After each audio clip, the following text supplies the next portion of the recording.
आज का जो टॉपिक है हमारा वो है क्लास 8th का जो चैप्टर है अलजेब्रिक एक्सप्रेशन। आज हम वही चैप्टर इस वीडियो में कवर करेंगे।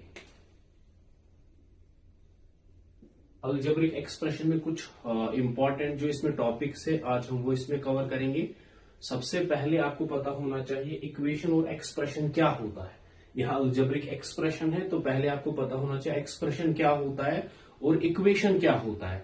तो सबसे पहले अगर हम एक्सप्रेशन की बात करेंगे तो एक्सप्रेशन क्या होता है, ये एक ऐसी स्टेटमेंट होती है जिसमें कम से कम दो टर्म्स होनी चाहिए। कम से कम दो टर्म्स होनी चाहिए। उन टर्म्स में या तो नंबर्स होने चाहिए या तो वेरिएबल्स होने चाहिए, या तो दोनों साथ में भी होंगे तब भी चलेगा। और कनेक्ट कैसे होने चाहिए, उनके बिटवीन में कोई सिंबल होना चाहिए, या तो प्लस होना चाहिए या तो माइनस होना चाहिए। ठीक, अब यहां पे जो बात आई, यहां पे दो टर्म्स आई, एक तो नंबर्स आए और वेरिएबल्स आए। नंबर्स आपको पता है, ये नंबर्स हम किनको बोलते हैं, 1 2 3 4 वालों को नंबर्स बोलते हैं जो न्यूमेरिकल्स होते हैं। और वेरिएबल्स हम किनको बोलते हैं, ये हम अल्फाबेट्स को बोलते हैं, ABCD वालों को हम वेरिएबल्स बोलते हैं। अब एक्सप्रेशन क्या होता है, ये एक ऐसी स्टेटमेंट होती है जिसमें कम से कम दो टर्म्स होती है, कम से कम दो टर्म्स होनी चाहिए।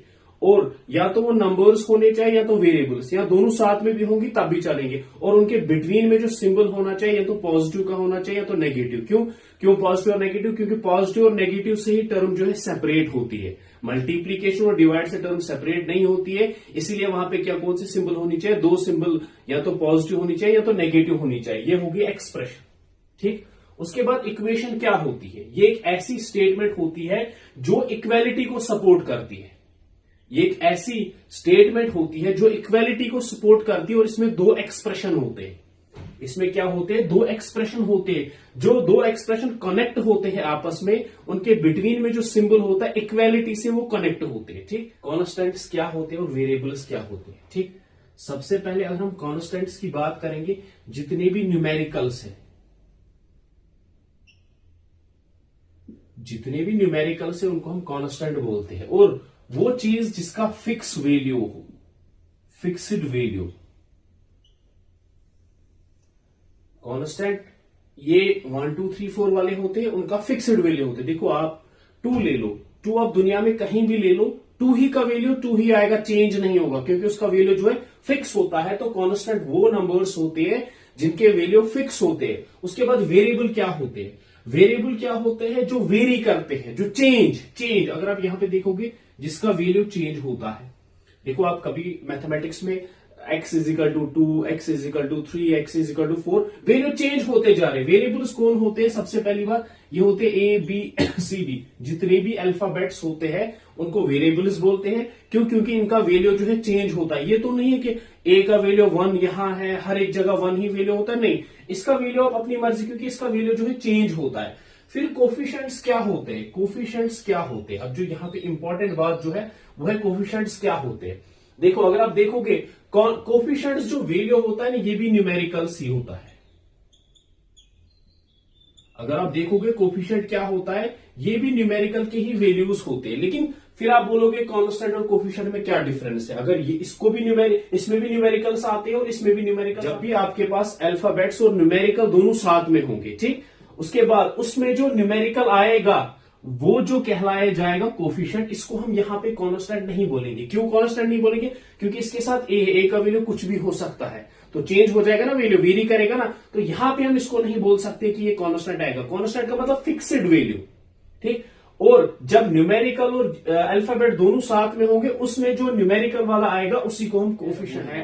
लाइक टर्म्स क्या होते हैं और अनलाइक टर्म्स क्या होते हैं। लाइक टर्म्स वो टर्म्स होती है जिनके अल्फाबेट सेम होंगे, जिनके वेरिएबल सेम होंगे, जिनके वेरिएबल सेम होंगे और जिनका पावर जो है डिग्री, इंडेक्स, जिनका इंडेक्स सेम होगा। लाइक टर्म हम उसी को बोलेंगे, लाइक टर्म किसको हम बोलेंगे, जिनके वेरिएबल, देखो आप न्यूमेरिकल में सेम हो ना हो कोई इश्यू नहीं है, लेकिन लाइक टर्म हम उन्हीं टर्म्स को बोलेंगे जिनके वेरिएबल सेम होंगे। अगर एग्जाम्पल में दे दूं, यहां पे 2A है तो यहां पे 3A है, ये दोनों लाइक टर्म है। क्यों लाइक टर्म है, क्योंकि इनका जो है वेरिएबल जो है सेम है, ये A है, A इसके साथ भी है, तो ये क्या है, ये लाइक टर्म है। अगर आप ऐसे देखोगे, एग्जाम्पल 2A है और 3A स्क्वायर है, ये लाइक टर्म नहीं है। आप बोलोगे अब यहां भी 2, यहां भी A है तो यहां भी A है, यहां भी यहां इंडेक्स जो पावर होगा, जो एक्सपोनेंट होगा इसका, जो पावर होगा ना इसका, वो भी सेम आने चाहिए। अगर ये 2a है तो यहाँ 3a स्क्वायर है, तो स्क्वायर है ना a के साथ, तो ये सेम नहीं है दोनों। इनका एक तो वेरिएबल सेम होने चाहिए और उनका जो पावर है, उनका जो इंडेक्स है वो भी सेम आना चाहिए, तब जाके वो लाइकली टर्म आएंगी। अब आती है अनलाइक टर्म। अनलाइक टर्म कौन सी है? जिनके वेरिएबल्स डिफरेंट होंगे, जिनके वेरिएबल्स डिफरेंट होंगे और जिनका पावर जो है डिफरेंट आएगा। वेरिएबल्स और पावर, अगर एग्जाम्पल ले लो, ये आप एग्जाम्पल ले सकते हो इसमें, ये आप इसमें एग्जाम्पल ले सकते हो, या ऐसे और कोई एग्जाम्पल 2a 3b, ये भी आप एग्जाम्पल ले सकते हो। लाइक टर्म्स वो टर्म्स होती है जिनके वेरिएबल्स और जिनका पावर जो है सेम आएगा, ठीक। और अनलाइक टर्म्स वो होते हैं जिनके वेरिएबल्स और पावर जो है डिफरेंट। एक्सप्रेशंस को कैसे मल्टीप्लाई करते हैं? मोनोमियल को मोनोमियल के साथ। सबसे पहले मोनोमियल क्या होता है? जिसमें सिंगल टर्म होगी, जिसमें सिंगल टर्म होगी उसको मोनोमियल बोलेंगे। मोनोमियल हम किसको बोलेंगे? पहला जो इसका आता है मोनोमियल को मोनोमियल के साथ। तो पहले आपको मोनोमियल पता होना चाहिए। मोनोमियल क्या है? जिसमें एक ही टर्म आएगी। जब हम एक टर्म को एक ही टर्म के साथ मल्टीप्लाई करेंगे तो ये हो गया, देखो यहां पे ये भी मोनोमियल, ये भी मोनोमियल। जब हम मोनोमियल को मोनोमियल के साथ मल्टीप्लाई करेंगे तो क्या आता है? देखो 3 2 6। जो न्यूमेरिकल है, न्यूमेरिकल को न्यूमेरिकल के साथ मल्टीप्लाई, और जो अल्फाबेट है, अल्फाबेट को अल्फाबेट के साथ मल्टीप्लाई। देखो 3 2 6 और x कितने हैं? इसका पावर 1 आएगा और इसका पावर भी 1 आएगा, तो कितना आया? Base are same, powers are added, इनके साथ मल्टीप्लीकेशन। जब भी आप वेरिएबल्स को, जब भी आप वेरिएबल्स को मल्टीप्लाई करोगे, अगर बेस दोनों का सेम है तो पावर ऐड आ जाएगा, पावर इसमें ऐड हो जाएगा। तो यहां पे क्या आएगा? X square. तो जब भी आपको मोनोमियल को मोनोमियल के साथ करना होगा मल्टीप्लाई, तो सेम चीज ऐसे ही अप्लाई करोगे। उसके बाद मोनोमियल को बाइनोमियल के साथ। अब मोनोमियल तो आपको पता है बाइनोमियल क्या होता है। बाई का मतलब होता है 2, जिसमें 2 टर्म्स आएंगी, जिसमें 2 टर्म्स आएंगी उसको हम बाइनोमियल बोलेंगे। अब बाइनोमियल के लिए एग्जांपल यहां पे, अगर मेरे पास है 2x, इसको मल्टीप्लाई करना है 3x प्लस 4 के साथ, ठीक। जब भी आपको क्या करना होगा, एक मोनोमियल को बाइनोमियल के साथ मल्टीप्लाई करना होगा तो कैसे करते? यहां तो हमने सीख लिया ऊपर मोनोमियल को मोनोमियल के साथ। अब बाइनोमियल को मोनोमियल को बाइनोमियल के साथ कैसे कर? देखो ये मोनोमियल सिंगल टर्म, यहां 2 है, क्योंकि बिटवीन में पॉजिटिव है, तभी अलग हो जाते, तभी सेपरेट हो जाते, तभी 2 कहलाएंगे। अब देखो क्या करना है, जब भी आपके पास मोनोमियल होगा उसको बाइनोमियल के साथ मल्टीप्लाई करना है। जो मोनोमियल है इसमें जो 2 टर्म्स है इनको दोनों के साथ मल्टीप्लाई करना है। मतलब इस वाले को, इस वाली टर्म को जो है, इस वाली टर्म को इन दोनों के साथ करना है। जो मोनोमियल है, मोनोमियल को दोनों के साथ मल्टीप्लाई करना है। अगर आप यहां देखोगे 2x को मल्टीप्लाई करना है 3x के साथ, फिर यहां प्लस आएगा तो प्लस आएगा, इसी 2x को मल्टीप्लाई 4 के साथ करना है। फिर सेम चीज यहां 3 2 6 एक्स स्क्वायर, क्योंकि 2 है, यहां पे सीख लिया हमने, प्लस 4 2 8x। तो जब भी आपको एक मोनोमियल को बाइनोमियल के साथ मल्टीप्लाई करना है तो सेम चीज, जो मोनोमियल है उसको बाइनोमियल के साथ, मतलब बाइनोमियल में दोनों टर्म्स के साथ अलग अलग मल्टीप्लाई करना है। यहां इस 2x को इसके साथ भी मल्टीप्लाई करना है और इसी 2x को इसके साथ भी मल्टीप्लाई करना है, तो ऐसे कर। फिर अगर मोनोमियल को ट्राइनोमियल, ट्राई का मतलब 3 है, पहले ट्राइनोमियल क्या होता है? जिसमें 3 टर्म्स आएंगी। ट्राइनोमियल क्या होता है? जिसमें 3 टर्म्स आएंगी। तो इसको हम कैसे करेंगे? मोनोमियल को ट्राइनोमियल के साथ कैसे मल्टीप्लाई करेंगे? देखो अगर आप यहां देखोगे, ये एक मोनोमियल है, फिर इसमें 3 टर्म्स ले लो, 3x प्लस 4y प्लस 7। अब मोनोमियल 2x, फिर ब्रैकेट में 3 टर्म्स हो गया ट्राइनोमियल। इसको हम कैसे करेंगे मल्टीप्लाई? सेम यहां पे भी अप्लाई करेंगे। इस मोनोमियल को पहली वाली टर्म के साथ भी मल्टीप्लाई, इसी मोनोमियल को दूसरी वाली टर्म के साथ भी मल्टीप्लाई, और इसी मोनोमियल को तीसरी वाली टर्म के साथ भी मल्टीप्लाई। तो यहां पे अगर हम देखेंगे, ये आएगा 2x multiplied by 3x plus, फिर इसी 2x को मल्टीप्लाइड बाय 4y, फिर इसी 2x को फिर से करना है मल्टीप्लाइड बाय 7 के साथ। 3 2 6x स्क्वायर, फिर से आएगा इसका 6x स्क्वायर, प्लस 4 2 8 हो गया 8xy।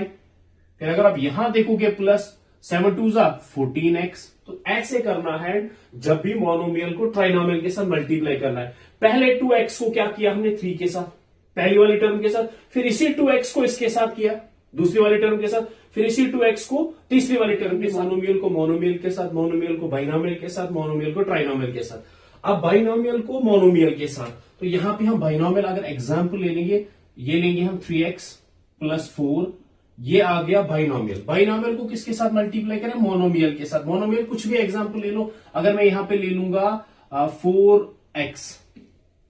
देखो पहले हमने मोनोमियल को मोनोमियल के साथ, मोनोमियल, अब बाइनोमियल की बात आती है, बाइनोमियल को मोनोमियल के साथ। देखो फिर से अगर आप देखोगे ये ब्रैकेट के बाहर है, तो इसको इसके साथ भी मल्टीप्लाई करना है और इसके साथ भी मल्टीप्लाई करना है, जैसे हमने पीछे किया था मोनोमियल को बाइनोमियल के साथ, सेम मेथड है। अब उसमें और इसमें क्या फर्क है, इसमें जो मोनोमियल पहले आता है, इसमें मोनोमियल बाद में आता है, बस इतनी फर्क है, बाकी मेथड सेम लगेगा। इसको इसके साथ मल्टीप्लाई, देखो क्या करना है, 3x को मल्टीप्लाई 4x के साथ, प्लस 4 को मल्टीप्लाई 4x के साथ। अगर यहां देखोगे 4 3 12, फिर से x 2 है, base are same, powers are added, तो x स्क्वायर आ जाएगा, प्लस 4 4 16x। तो ये आ गया बाइनोमियल को मोनोमियल के साथ। अगर आप इसके बाद के एग्जाम्पल देखोगे बाइनोमियल को बाइनोमियल के साथ, जब दो टर्म्स को दो टर्म्स के साथ, यहां देख लो आप, यहां देख लो आप, यहां क्या है, 2x प्लस 3 और 3x प्लस 1। अब देखो दोनों जगह है बाइनोमियल। अब बाइनोमियल को बाइनोमियल के साथ कैसे करते हो, यहां पे देख लो आप, यहां की पहली वाली टर्म 2x, इस टर्म को दूसरे बाइनोमियल के पूरे के साथ, फिर बचा के यहां पे 3, फिर इस 3 को भी इस पूरे के साथ मल्टीप्लाई करना है।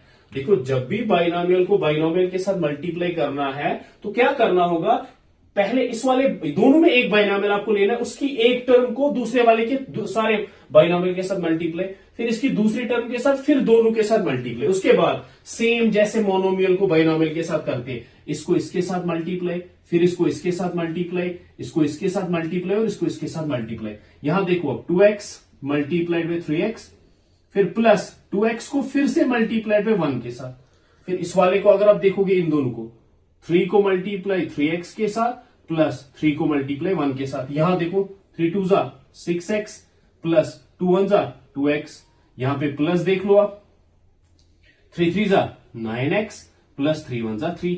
ठीक, उसके बाद यहां अगर आप देखोगे ये स्क्वायर आएगा। अगर आप यहां देखोगे, यहां कुछ लाइक टर्म का टॉपिक जो हमने पीछे पढ़ा, यहां देखो लाइक टर्म क्या है, ये लाइक टर्म है, ये दो। क्यों लाइक टर्म है, क्योंकि यहां भी x है, यहां भी x है, इसके साथ पावर 1 है, इसके साथ भी पावर है, तो हो गया ना लाइकली टर्म।